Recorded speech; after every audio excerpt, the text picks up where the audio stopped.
Magandang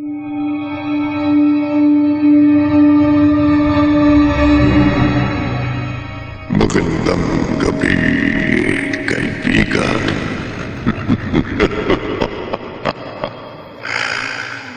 Ang mga kampong ng dilim ay may kapangyarihang magsabog ng lagim sa pamamagitan ng hayop o ibon na tulad ng uwak. Ang uwak na kilalang isang uri ng ibon na lumalamon ng laman ng bangkay na tao. Anong lagim ang maaaring isabog ng kampo ng dilim sa pamamagitan ng malaking ibong uwak?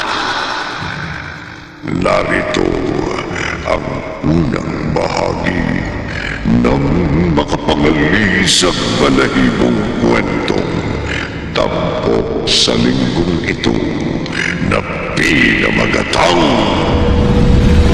Uwak sa isa na naman gabi ng lagi.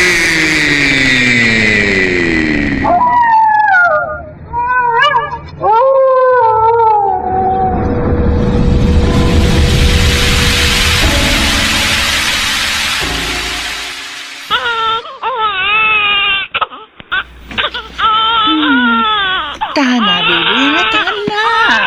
Oo, anak. Tahan na. Eto ng daddy mo. Ay, salamat. Tumahan din ang anak ko. Pag-daddy niya ng gata sa bote. Ay, makakapagpahinga muna ako sa tabi ng kanyang kuna. Nakatuto pagmasda ng anak ko habang dumidede. 2 araw pa lang kami nakakalabas sa ospital. Tsak, medyo mabilog na siya. Ha? Ano yun? May malaking ibon na lumipad sa labas ng bintana. Ano yun? Dumapo sa sanga ng puno sa labas ng bintana. Uwak? Malaking ibong uwak? Anong klaseng ibon yun? Nalilisik ang mga mata habang nakatingin dito sa loob ng kwarto. Parang pinagmamasdan ng anak ko sa loob ng kuna. Nakakatakot naman ang ibong yon. Ngayon pa naman nag-overtime si Efren sa kanyang trabaho. Ay, tatawagan ko ang asawa ko. Pauwiin ko na siya. Ang malaking uwak. Para nagpipilit pumasok sa nakasarang bintanang salamin. May isa impacto yata ang uwak na ito. May isa impacto!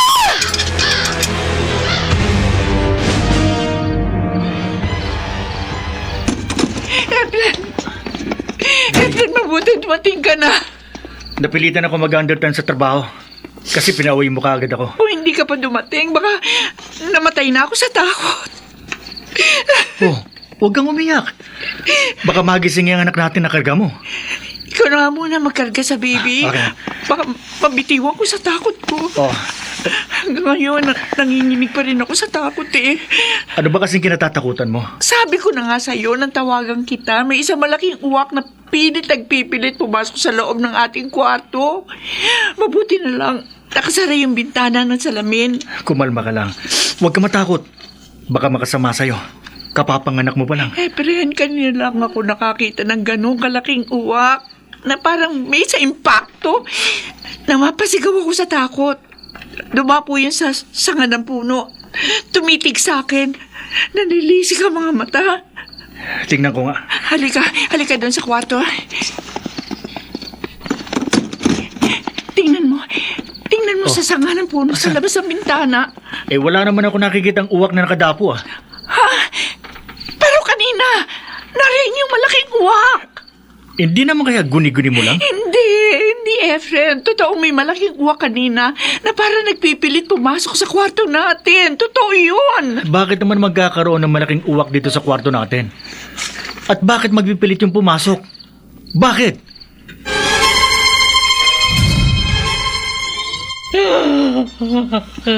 Daria, tahan na.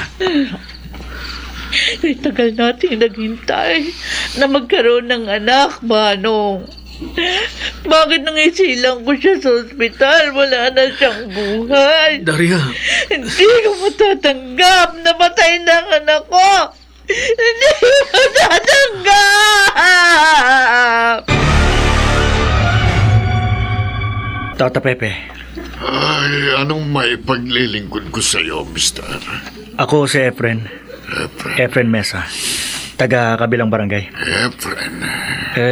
Naparito po ako sa inyo kasi may nakapagsabi sa akin na mahusay kayong espiritista.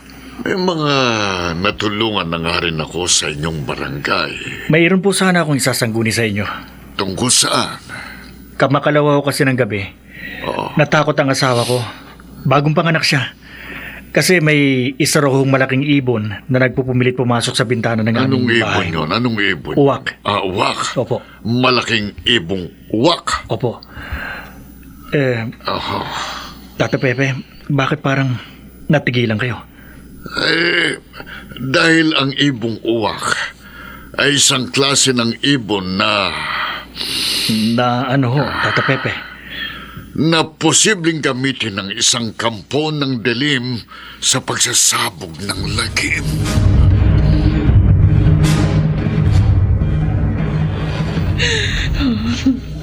Daria, mula nang ilabas kita sa ospital, wala ka na bang gagawin kundi ang umiyak? Sinabi ko na sa iyo, Manong. Hindi ko matanggap na patay ng sanggol na isinilang ko. Naipalibing na natin ang sanggol. Bakit mo siya pinalibing agad? Kailangan daw, sabi ng doktor sa ospital. Paano kung buhay pa ang anak natin? Ha? Daria.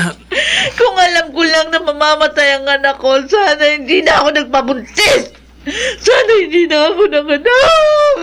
Pareho tayong ayaw mamatayan ng anak. Hindi ako naniniwala patay ng anak ko. Pareho tayo, Daria. Pareho tayong hindi naniniwala na namatay ang anak natin. Manong, Malamang napalitan ng anak natin sa ospital. napalitan ang anak natin. Oo, dalawa lamang kayong nanganak sa ospital ng gabing magsilang ka. May kaya sa buhay yung nakasabay mong mga anak. Malamang, kinuntsaba niya ang nagpaanak sa inyo na pagpalitin ng mga sanggol. Maaari nga yun. Mahirap lang tayo, kaya sa atin binigay ang namatay na sanggol. Malamang ganun ang nangyari. Pero hindi maaari yun. Huwag kang masyadong magpa-apekto sa nangyari. At gumagawa na ako ng paraan. Pangako, Daria. Lahat ng paraan gagawin ko para mabawi ang anak natin.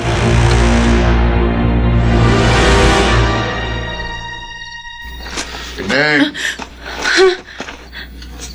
Ineng, sandali lang. Hindi ko po kayo kilala. Maaari ba kitang makausap? Huwag po kayong sumabay sa paglalakad ko. Huwag kang matakot sa akin. Hindi ako masamang tao. Ako si Tata Pepe, isang espiritista. Lumayo po kayo sa akin. Neng, huwag mo kong iwasan. Bitiwan niyo po ang braso ko. Sabi ko, sandali. Bitiwan niyo ako!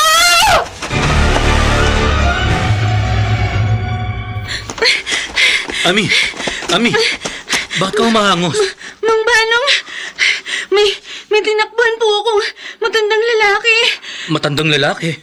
Opo, hindi ko po siya kilala. Hindi po siya taga rito sa atin. Nang makasalubong ko po siya, tinitigan niya ako.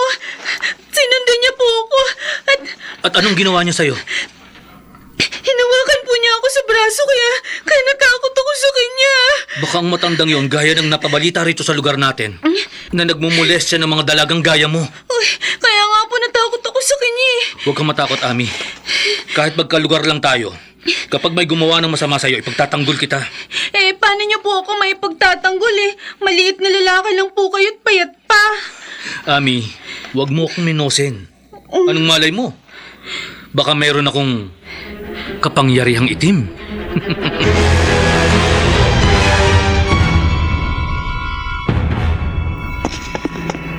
Hindi ko malaman kung matatawa ako o maaawa kay Violi. Basta kumakagat ng dilim, ninenervyos na siya at panay ang tingin sa labas ng bintana. Parang nagkaroon na siya ng phobia sa sinasabi niyang malaking uwak na nakita niya. Ang mabuti pa, manigarilyo muna ako sa harap ng bahay.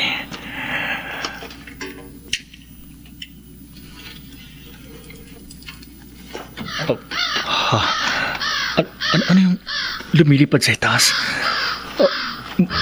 Malaking uwak! Totoo ang kinatatakutan ng asawa ko. May malaking uwak na gumagala dito sa bahay namin kung gabi. Ang malaking ibon. Lumilipad at papalapit sa akin. Atakihin ako ng uwak! Hindi!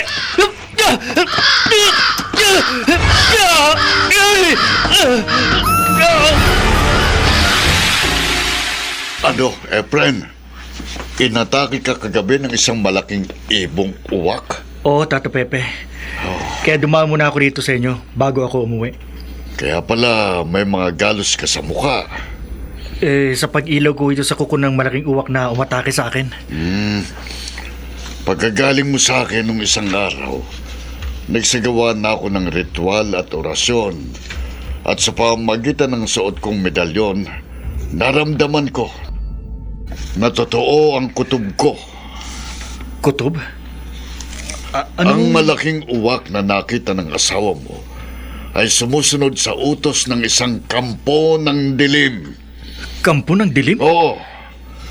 May kampo ng dilim na nag-uutos sa uwak, kaya gumagala sa labas ng inyong bahay kung gabi. At kaya umatake sa'yo. Sino naman ho ang kampo ng dilim na... Yan ang hindi ko masasagot sa'yo. Dahil hindi abot ng aking karunungan na makilalang nag-uutos sa malaking uwak.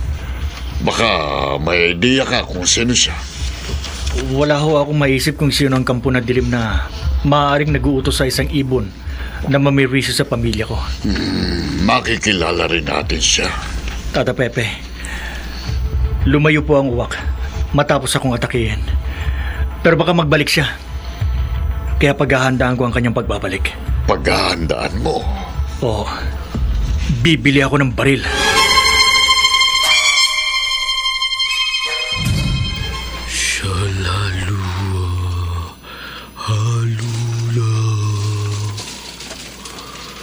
Manong?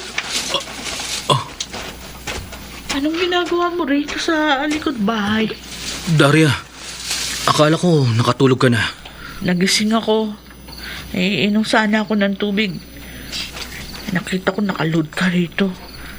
Na nakadipa yung dalawang kamay mo sa harap nung nakatirik at may sinding kandilang itim. At nakapikit ka habang nagsasalita. Hindi ko maintindihan sinasabi mo.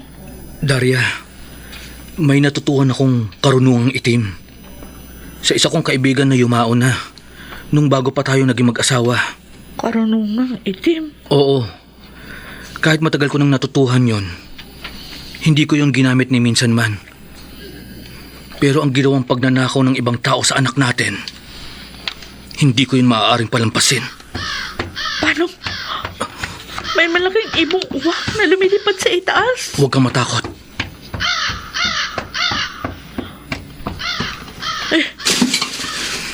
Tumapo ang uwak sa sanga ng isang puno sa di kalayuan sa atin.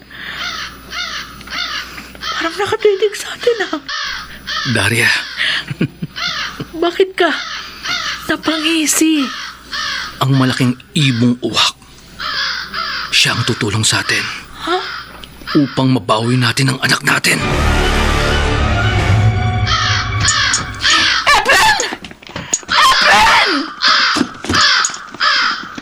Violi, bakit?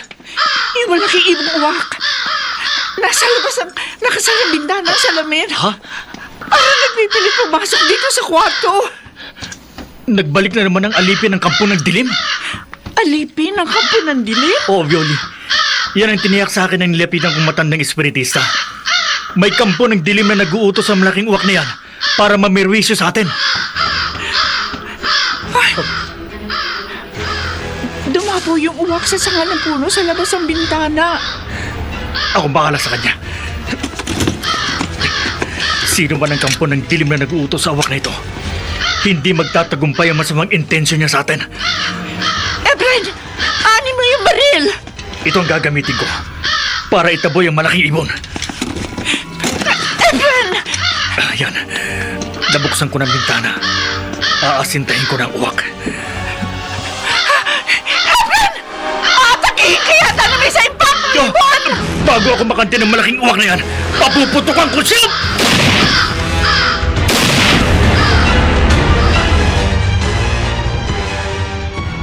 Hindi mo tinamaan kagabing malaking uwak ng barilin mo, Efren. Hindi ko po alam, Tato Pepe. Basta napaputukan ko, mabilis lumipad papalayo. Matatapos sanang misteryo at lagim na likha ng malaking ibon na yon sa pamilya mo kung Kung ano... kung malalaman natin kung sinong kampo ng dilim na nag-uutos sa kanya.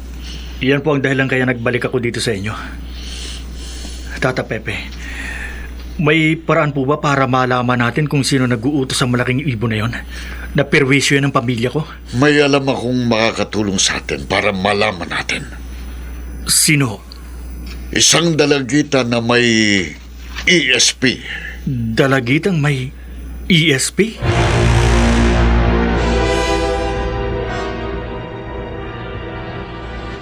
Ami, napakiusapan namin ni Tata Pepe ang mga magulang mo na kausapin ka namin.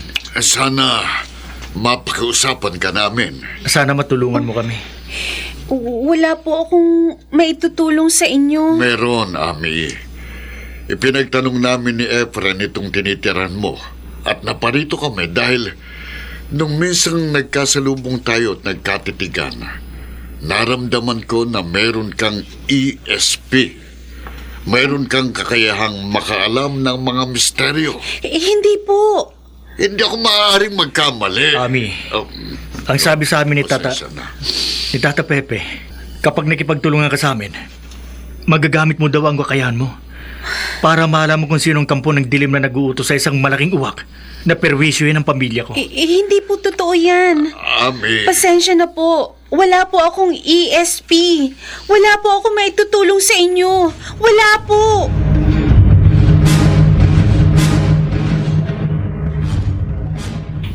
Gabi na, wala pa si Efren. Baka may dinaanan pa siya bago umuwi. Ngayon na isara ko ng bintana rito sa kwarto. Iiwan ko muna ang anak ko natutulog sa kuna. Lalabas muna ako rito para masiguro kung nakasara ang pinto sa sala. Baka doon sa pinto magdaan ng malaking uwak para makapasok dito sa bahay.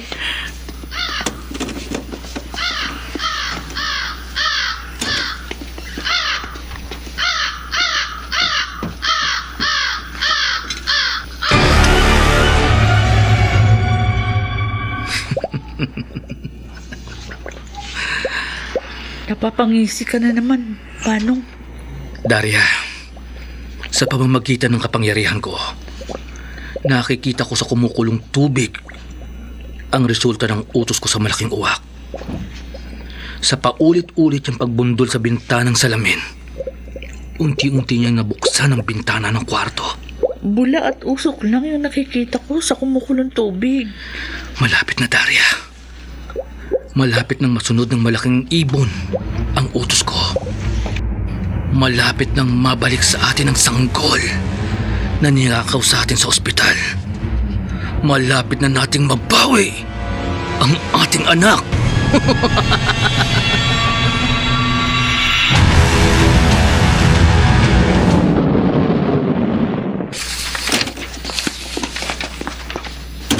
Beauty? Efren? Oh, bakit nandito ka sa labas ng bahay? Binuksan ko yung pinto na makita kong paparating na yung kotse mo. Oh, ang anak mo. Nando, natutulog sa kwarto. Halika, doon tayo sa loob. Pupunta lang ako sandali sa banyo. Sige. Titingnan ko sandali anak natin sa kwarto. bababa na rin ako para magkapunan na tayo. Sandali lang ako. Okay, sige. Nasayang lang ang lakad namin ni Tata Pepe. Kahit anong pakiusap namin kay Ami, hindi pumayag ang dalagitang yun na tulungan kami. Ha? Julie! Bakit? Ano nangyari?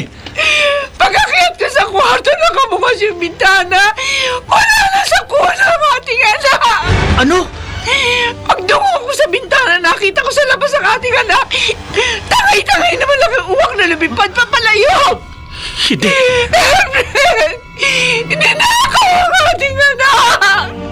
Hindi na ako na malaking uwak.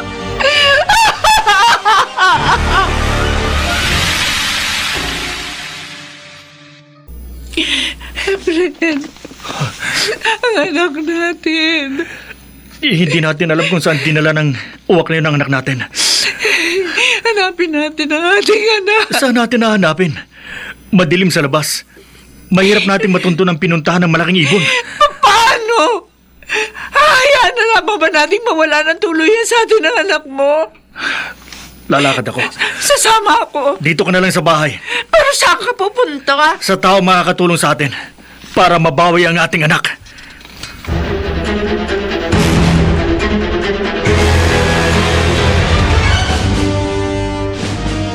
Salula, salala, salula. Tata Pepe, Nagsagawa na ako ng ritual at orasyon. Efren, bakit ho kayo napapailing? may hangganan ng karunungan ko bilang espiritista. Hindi ko mabatid kung saan dinala ang anak mo ng uwak na tumangay sa kanya. Oh, Huwag kang mabahala. Mababawi mo rin ang iyong anak. paano ho? Kung sana'y mapapakiusapan natin si Ami na tumulong sa atin. Susubukan ko uling makiusap sa kanya. Katulad lamang ni Ami na may ESP o kakayahang makabatid ng mga misteryo ang maaaring makatulong para mabawi mo ang iyong anak. May alam akong paraan para mapapayag si Ami na tumulong sa atin. Anong paraan?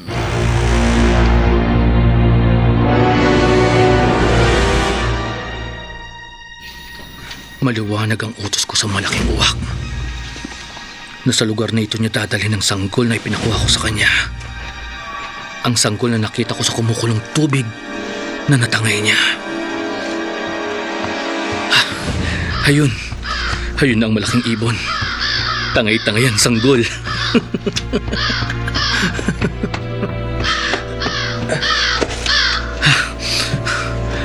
Akin na uwak. Akin na ang tangay-tangay mong sanggol. Ang anak ko. Nung kailan nasa mga braso ko na. Ngayon pa siya umiyak. Uwak!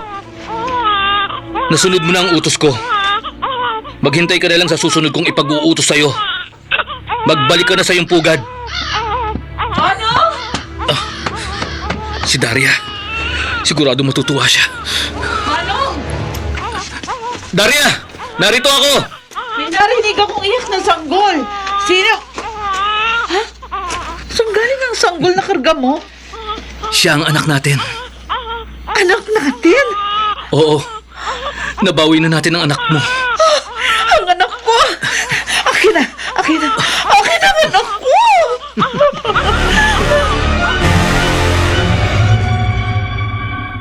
Lintik talaga! Walang maitulong ang espiritistang pinuntahan ko para mabawi natin ang ating anak, Violi. Huwag ka na humampas sa mesa. Baka mamaya masugatan ang kamay mo. Umuwi lang ako para kunin ang ATM card ko. ATM card? Oo, magwi-withdraw ako sa bangko. Efren! Bakit? Walang kailangan maubos mo ng savings ko. Mabawi lang natin ang ating anak.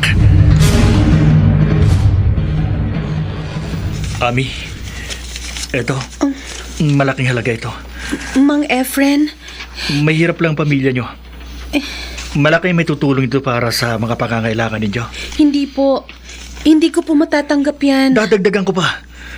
Tulungan mo lang ako mabawi ang anak ko na ninakaw ng malaking uwak. Wala po akong kakayahang magawa ang sinasabi niyo. May kakayahan kang malaman kung sino ang nag-uutos ng malaking ibon. Oh, wala po. Tiniyak sa akin ni Tata Pepe. Hindi po totoo ang sinabi ng matandang espiritista. Ami, kapag nalaman ko kung sino nag-utos sa uwak na nakawin ang anak ko, mababawi ko. Sa iba na po kayo humingi ng tulong. Pasensya na po. Ano bang gusto mong gawin ko? Anong gusto mo ibigay ko sa'yo para matulungan mo lang ako? Sorry po talaga, Mang Efren. Ami, Pero kahit ano pong sabihin at ialok niyo sa akin, wala po ako maitutulong sa inyo. Wala po.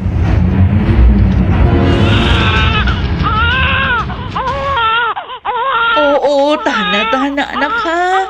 O, dumedi ka na sa nanay. O, dedi ka na sa akin. Oo. Oh. Nakita mo ba, no? Sumusunod sa akin ang anak natin. Oo nga. Nakakatuwa siya. Aalagaan ko siyang mabuti para madali siyang lumaki. At ako naman, lalo ako magsisipag sa pagtatanim ng gulay para maibigay natin sa anak natin ang lahat ng kanyang mga pangangailangan. Dapat. Lahat ginawa ko na para mabawi ang anak natin, Daria. Kaya nga, labis ako nagpapasalamat sa'yo. Pasalamat tayo. Natuto ko ng karunungang itim. Oo nga. Kung hindi, mahihirapan nating mabawi ang anak natin. Dahil may kaya sa buhay ang pamilyang nag-angkin sa anak natin. Ang nag-angkin sa anak natin, Manong?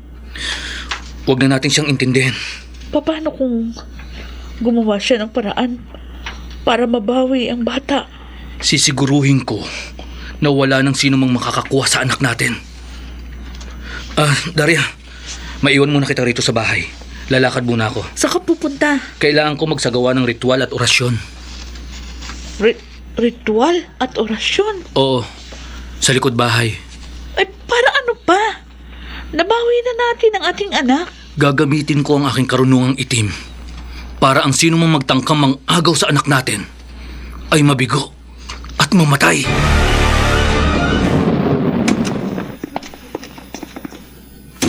Tata Pepe, Oh, anong nangyari sa lakad mo, Efren? wala ho. Wala. Oo, nag-withdraw ako sa bangko. Nagbalik ako kay Ami para pakiusapan ko siyang tulungan ako. Madali na nating mabawi ang anak mo kapag nalaman natin kung sino nag-utos sa uwak na nakawin ang sanggol. Hindi po tinanggap ni Ami ang malaking halagang iniaalok ko sa kanya. Wala na tayong magagawa kung ayaw niyan tumulong. Baka po may alam pa kayo ibang tao na Bihirang gaya ni Ami na may kakayahang makabatid ng misteryo. Mahirap na akong makatagpo ng gaya niya. Kung may magagawa nga lamang ho ako, kahit ang buhay ko, itataya ko, mabawi ko lang ang aming anak. Huwag kang mawala ng pag-asa. Pangako, hindi ako titigil sa pagsisikap na matulungan ka. Maraming salamat ho. Pero walang katiyakan, pero magbabaka sakali ako. Susubukan kong gumawa ng iba pang paraan para matulungan ka. Kayo na lang po ang inaasahan kong makakatulong sa amin, Tata Pepe. Tatanawin ko kung malaking utang na loob habang buhay kapag natulungan niyo akong babawi ang aking anak.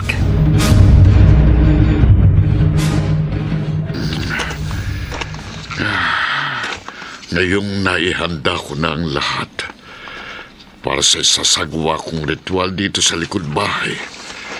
Mag-oorasyon ako. Mayawa ang Diyos.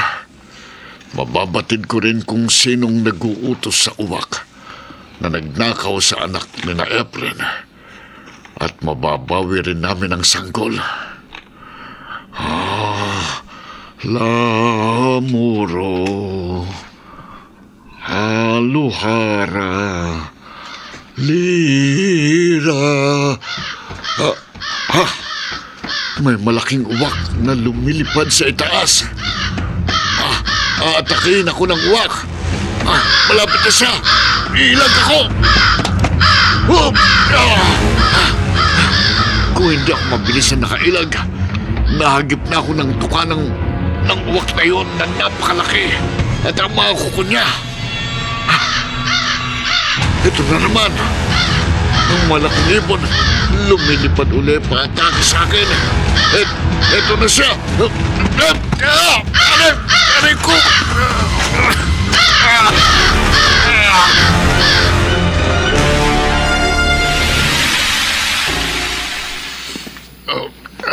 Tata Pepe, may mga sugat po kayo sa mukha at katawan. Inatake ko kagabi ng malaking uwak, Efren. Pati ho kayo. Lubhang makapangyarihan ng kampo ng dilim na nag-uutos sa malaking ibon na magsabog ng lagim. Nadamay po kayo sa kabuhungan ng kampo ng dilim na yun. Kung hindi nga ako nakatakbo kagabi, papasok ng bahay baka napatay na ako ng malaking uwak na yun. Tata Pepe, kung makikilala ko lang ang kampo ng dilim, pagbabayaran niya lahat ng kabuhungan niya. Efren, Mananagot siya sa akin. Baka mapatay ko siya.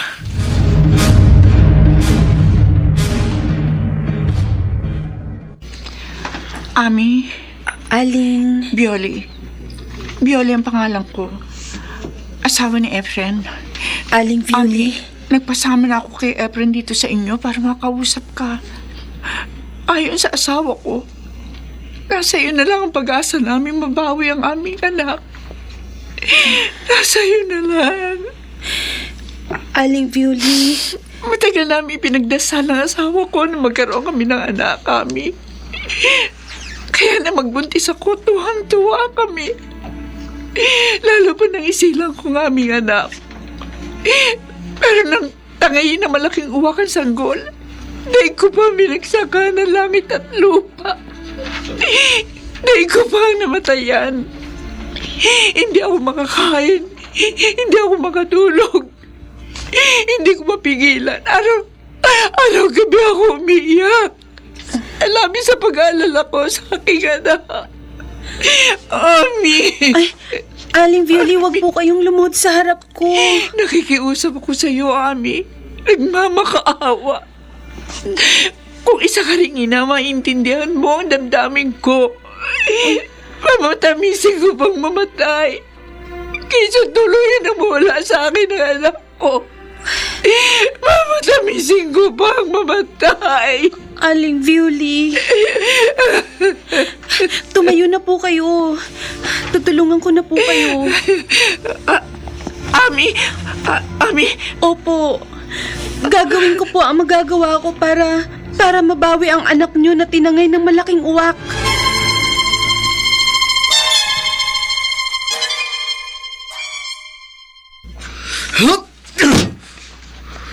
Oh, ano ba? Ano ka ba, Banong? Daria, Bakit pagpasok mo ng bahay, sinuntok mo na yung jingjing? pasensya na Daria. Ayan tuloy, nagising na yung bata. Umiyak tuloy. O, anak, Dana. Anak. Hindi ko napigilan ang galit ko dahil Dahil ano? kaninang nagsagawa ako ng ritual at orasyon. Nakita ko sa kumukulong tubig na may nagtatangkang makilala ko. O, anong problema dun? Kapag may nakakilala sa akin, kapag may nakaalam na may kapangyarihan akong mag-utos sa isang ibon na gaya ng uwak, malamang may magtangkang kumuha sa anak natin. Huwag kang papayag, Banong. Talagang hindi, Daria. Huwag mo hahayaan may kumuha sa anak natin. Gagamitin ko ang lahat ng nalalaman ko sa karunungang itim para walang sino mang makakuha sa anak natin. Magkamatayan akong magkakamatayan!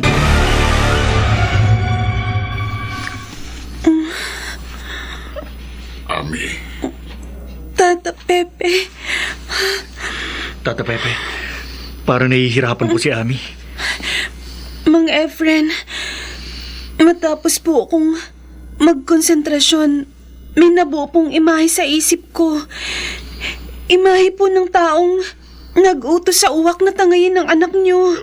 sino siya, Ami? Sino? Malabo po ang imahe. Hindi ko po makilala kung sino siya. Pero, isa po siyang lalaki.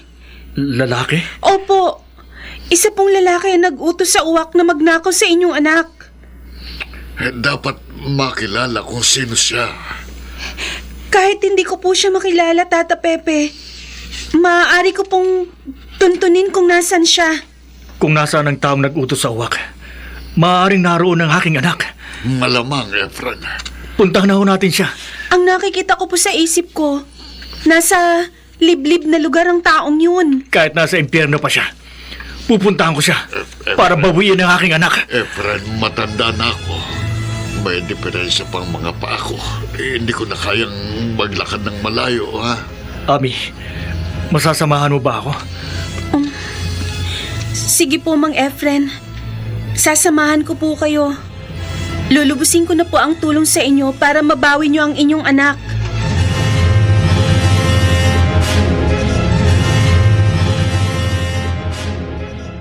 Manong? Bakit nagtitiri ka ng kandilang itim dito sa likod bahay? Magsasagawa ako ng ritual at orasyon, Daria. Katanghali ang tapat. Kailangan. Dahil nararamdaman ko, may taong naghahangad na makilala ako na dapat kong pigilan. Sinong taong yun? Yan ang aalamin ko. Dapat mapigilan mo yung sino man na makilala ka para hindi nila makuha ang anak natin. Kaya nga sisindihan ko ng kandilang itim. Manong? Daria, bantay mo na ang ating anak. Oo. Sige, babalik na ako sa bahay. At mag-oorasyon na ako para malaman ko kung sino ang naghahangad na makilala ko. Sino man siya na gustong kumalaban sa akin, matitikman niya ang bagsik ng aking karunungang itim.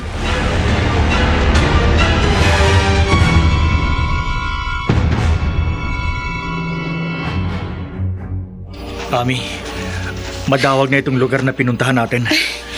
Kailangan po nating tumawid sa madawag na lugar na ito, Mang Efren, para makarating po tayo sa kaingin sa paanan ng bundok. Kaingin? Opo, sa lugar kung saan doon po nakatira ang taong nag-utos sa uwak na tumangay sa anak ninyo. Hindi ka kaya nagkakamali? Hindi po. Malakas po ang pakiramdam kong malapit na tayo sa taong pupuntahan natin. Oo, sige. Mauna ka. Susunod ako. Opo. Ha? Mang Efren, may malaking uwak po na lumilipad sa itaas. Huwag ka matakot, Ami. Akong bahala sa kanya. Mang Efren, papalapit po sa atin ang malaking uwak. Bago niya tayo matake, papuputukan ko siya!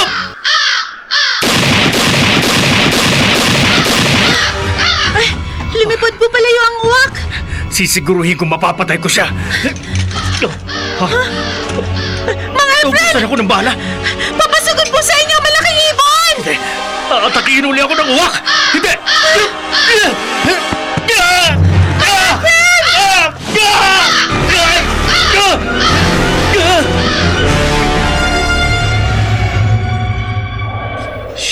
Shashalu Luha Shashalu. Manong? Lumalakas ang hangin. Daria, huwag mo muna akong abalahin sa ginagawa kong ritual at orasyon. Pero kainitan nga ng araw, lumalakas ang hangin. Kaya kinarga ko yung anak natin at lumapit kami sa'yo. Huwag kang mabahala. Ang lahat ng nakikita mong nangyayaring hindi pangkaraniwan ay epekto ng paggamit ko ng karunungang itim. Manong? Daria, hayaan mo lang ako. Hayaan mo lang akong patuloy na gumamit ng karunungang itim para tuluyan ko nang mapatay ang mga kumakalaban sa akin. Shalula. Shalula.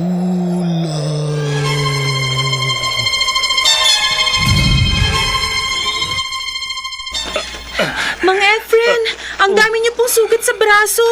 Ang mga braso ko kasing isinangga ko. Kaya itong napuruhan ng tuka at mga kuko ng malaking uwak bago siya lumipad papalayo.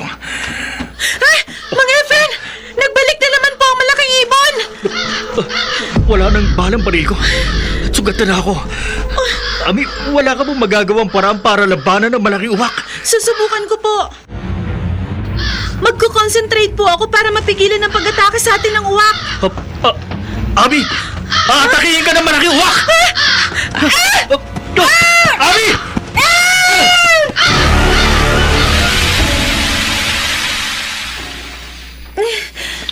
Ami, inatake ka rin pala ng uwak.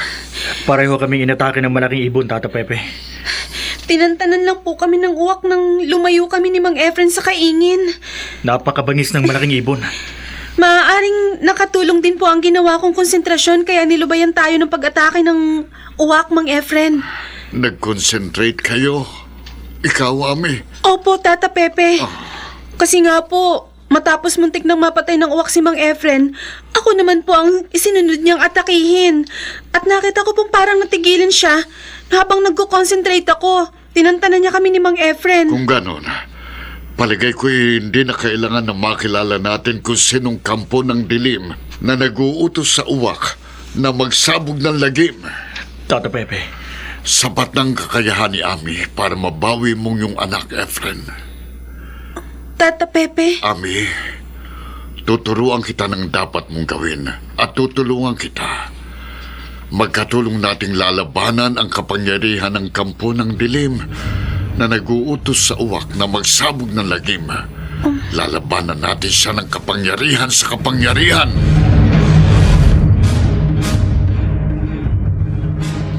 Hello? Efren? Nasaan ka? narito ako sa bahay ni Naami. Kasama namin si Tata Pepe. Oh, ano nangyari sa laki niyo ni Ami? Hindi kami nakarating sa lugar na dapat namin puntahan. Hindi niyo nakilala yung tao nag-utos sa uwak na tangin ng ating anak? Hindi. Kasi nga inatake kami ng uwak. Kaya napilitan akong ihatid si Ami pauwi dito sa kanila. Paano, Efren? Hayaan na lamang ba nating tuluyang mawala sa atin ang ating anak? Huwag kang mag-alala. Ikaw na rin ang nagsabi na kay Ami lang ang pag-asa nating mabawi ang ating anak. Hindi pa naman siya sumusuko. Magtutulungan sila ni Tata Pepe na gumawa ng paraan para mabawi ang anak natin. Habang nagtutulungan sila, Efren, magdarasal ako. Magdadasal ka. Oo, hihingi ako ng tulong sa Diyos para siguradong mabalik sa atin na ligtas ang ating anak.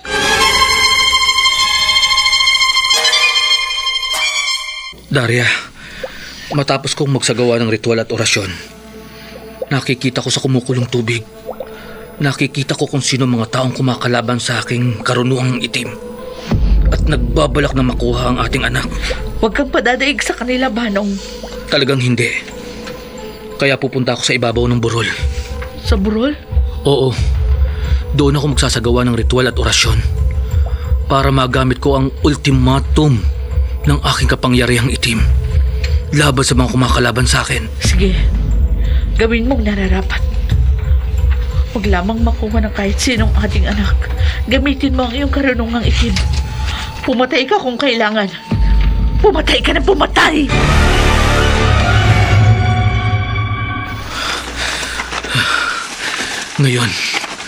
Ngayong nakarating na ako rito sa ibabaw ng burol, hindi na ako mag-aaksaya ng oras. Magsasagawa na ako ng ritual at orasyon. Ititiri ko ng itim na kandila rito sa damuhan.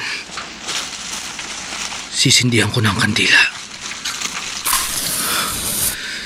Ngayong nasindihan ko na ang nakatirik na kandilang itim, mag-oorasyon na ako. At tatawagan ko ang lahat ng uwak na mararating ng aking karunungang itim. Tatawag ako ng maraming uwak na magsasabog ng lagim. Shalalula. Salalaura.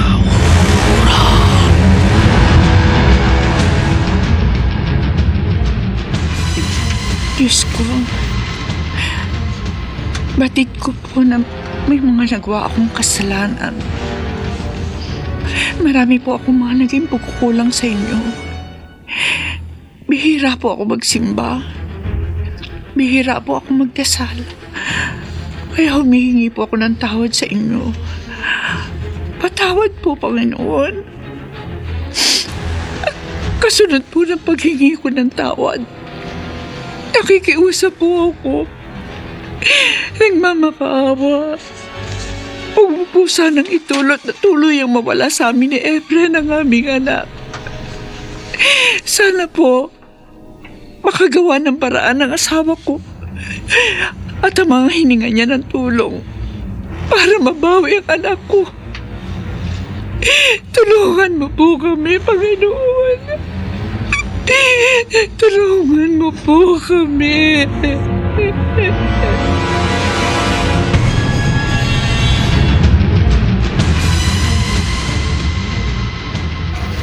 Tata Pepe, Magtulungan tayo, Ami. Ha? ano pong gagawin ko? Mag-concentrate kang mabuti. Malalim na konsentrasyon. At ituon mong pag-iisip mo sa isang uwak, sa isang malaking ibon na utusan mong sumunod sa iyong ipag-uutos. Opo. Huwag na tayong mag-aksaya ng oras. At anumang sandali, maaaring magsabog na ng lagim ang kampo ng dilim. Sige po. Magko-concentrate na po ako. Habang nagsasagawa ka ng malalim na konsentrasyon, magsasagawa rin ako ng ritual at orasyon. Magtutulungan tayo sa paglaban sa kampo ng dilim upang magwakas na ang pagsasabog niya ng lagim. Umpisahan na natin yung itinuro ko, ha? Opo. Shalula, Shalala. shalula. Sharalula.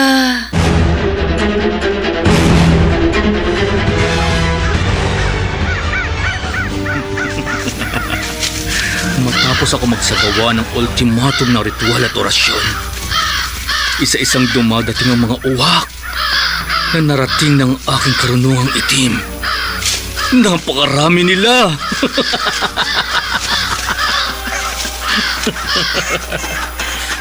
Mga uwak! Mga alipin ng aking karunungang itim! Humayo kayong lahat! Humayo kayo! Upang patayin ang mga taong kumakalaban sa akin! Humayo kayong lahat! Upang magsabog ng lagim!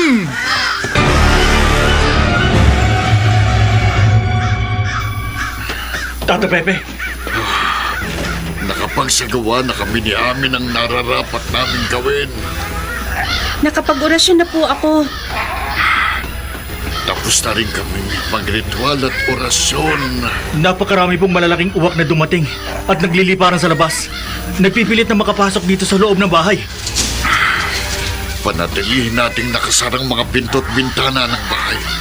Kapag napasok tayo ng mga malalaking uwak, siguradong kamatayan natin. Habang hindi po tayo napapasok at naaatake ng mga uwak, magpapatuloy po ako magsagawa ng konsentrasyon. Sa aking isip, patuloy po ako mag-uutos sa isang uwak para matapos ng pagsabog ng lagim ng kampo ng dilim.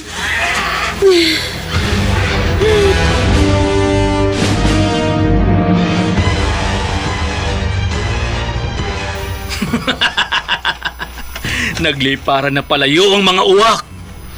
Humayo na silang lahat upang sundin ang utos ko. Magsasabog na ng lagim ang mga uwak. Papatayin na nilang lahat ang mga kumakalaban sa aking karunungang itim sa pamamagitan ng matatalas nilang tuka at kuko.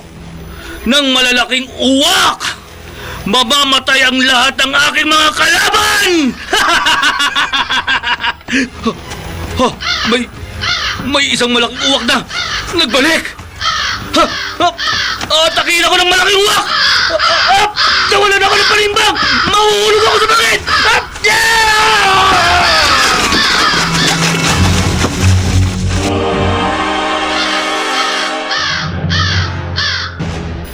Oh, may malaking uwak na lumilipad sa labas ng bintana. Shoo! Ah! Ah! Ano bang uwak ito? Ayaw umalis kahit tinataboy ko na. Teka nga, ilalapag ko muna sa duyan itong anak kong dito. Dito ka muna, anak, ha? Ngayon, uwak! Ngayong hindi ko nakarga ang anak ko, magsasarang kita ng bintana! Oh! Ara! Ay! Initakay ko na uwak! Ang ano ko nasa duyan! Tinangay ng malaking uwak! Ang anak ko! Tinangay ang anak ko ng uwak! Naku! Magbalik ka dito! Ibalik mo ang anak ko! Ibalik mo ang anak ko! Tinangay mo!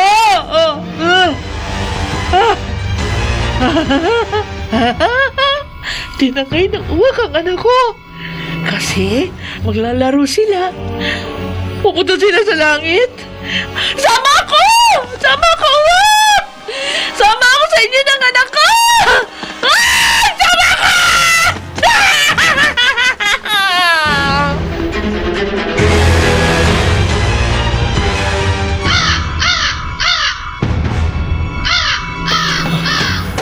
Ang anak ko! Ang anak ko!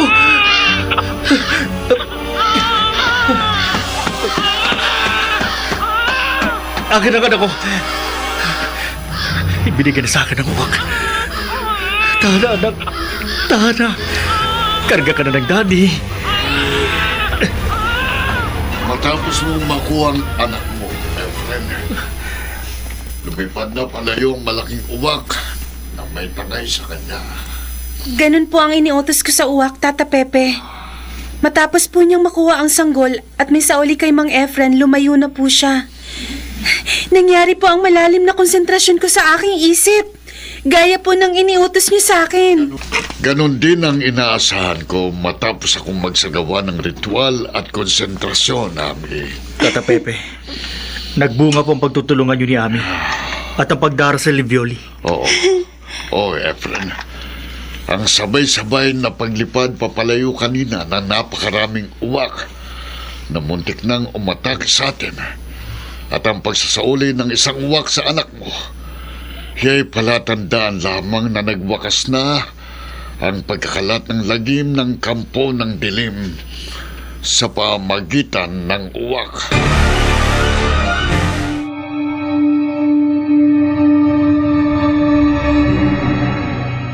Sa kapangyarihan ng kampo ng dilim, ang pinakamabisang panlaban ay kapangyarihan din. At sa tuwina, higit na nakapananaig ang kapangyarihang nagmula sa buong may kapal. Dito natatapos ang ating tampok na kwento sa linggong ito na pinamagatang uwak sa isa na namang gabi ng lagi.